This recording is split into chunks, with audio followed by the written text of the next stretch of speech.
Guys, it's Chelsea with CXM Marketing, and today I'm moving on to step 3 in our 4-step system to how I landed my first multi-figure client. The third step that I took in landing my first multi-figure client is I reached out to somebody that I knew. So how I achieved that was I just reached out to friends, family, locals, just people that I knew or were familiar with who I knew had a brand, kind of asked if they needed some help and how I could help them better grow their business if they either hadn't started one yet or if they already had one established. I can kind of help them keep the ball rolling, up those numbers, and get them some more clients and customers. So with doing that, I already had a personal relationship, but I wanted to build a personal professional relationship.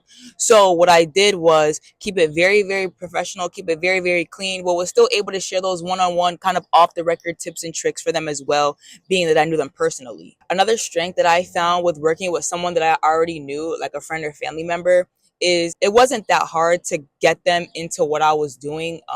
They were someone I knew, so they were already kind of familiar with who I was and my work ethic, so that made that a lot easier. And also putting together ads kind of alleviated a lot of the stress and kind of the pressure, because if I did make a mistake or mess something up, they were completely understanding about it and really allowing me and really willing for me to use them as a trial and error. So I got a family friend and pretty much just did what I need to do.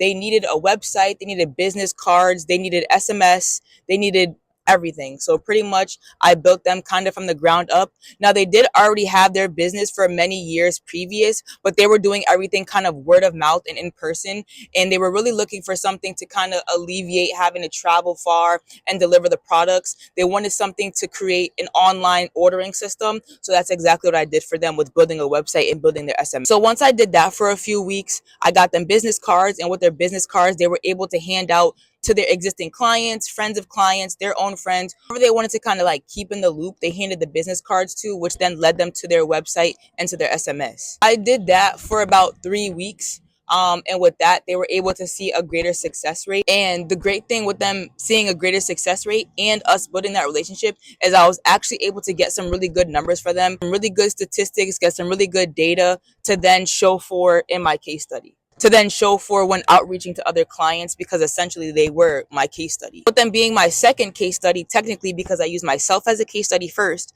and then used them, I was able to see greater success in signing clients. I also asked them for to leave me a review and to post testimonials, kind of not only to build up that rapport and build up that relationship, but also when other people come to check me out, they can see, okay, she was able to do X, Y, and Z for this person. This is how she handled herself. Let me give her a try. Another great thing about having a family friend and building their case study is all business owners have business friends. So the particular friends and family that I used, they had business friends. They were in the hair industry. So they had barber friends, they had hair salon friends, they had, friends who sold body and skincare. So it was really easy for me to kind of segue into the next step and get those clients. So the same thing that I did with them, aside from building websites and doing all those things, although I did put that on my resume, was I began to outreach and use other friends and family as case studies.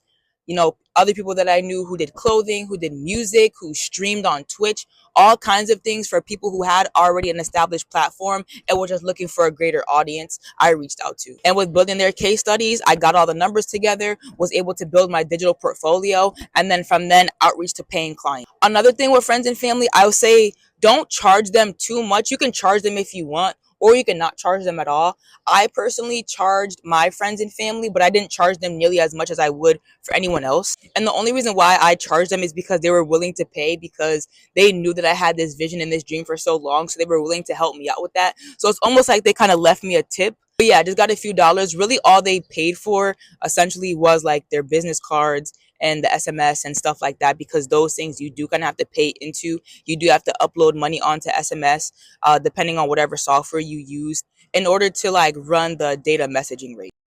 So yeah, keep reaching out to friends, keep reaching out to family, even if it's not someone you know so much personally, someone you met on the game that streams, or someone you met in Discord that streams or make music, or even, a local clothing brand that you've been following for a few years. Get to know them on a more personal level and use them as your case study. They will thank you for it. You will thank yourself for it, because you'll have those numbers and that data to build up, and you'll get the result. Thank you guys so much for following me on this 4-step process on how I signed my first multi-figure client. Remember, keep it professional. Although there's someone that you personally know, you still want to kind of put a fine line between personal life and professional life. You always want to keep it professional, keep it clean, keep it cool. But yeah, thank you guys so much again for tuning in, and I'll catch you guys in the next video for the final and fourth step.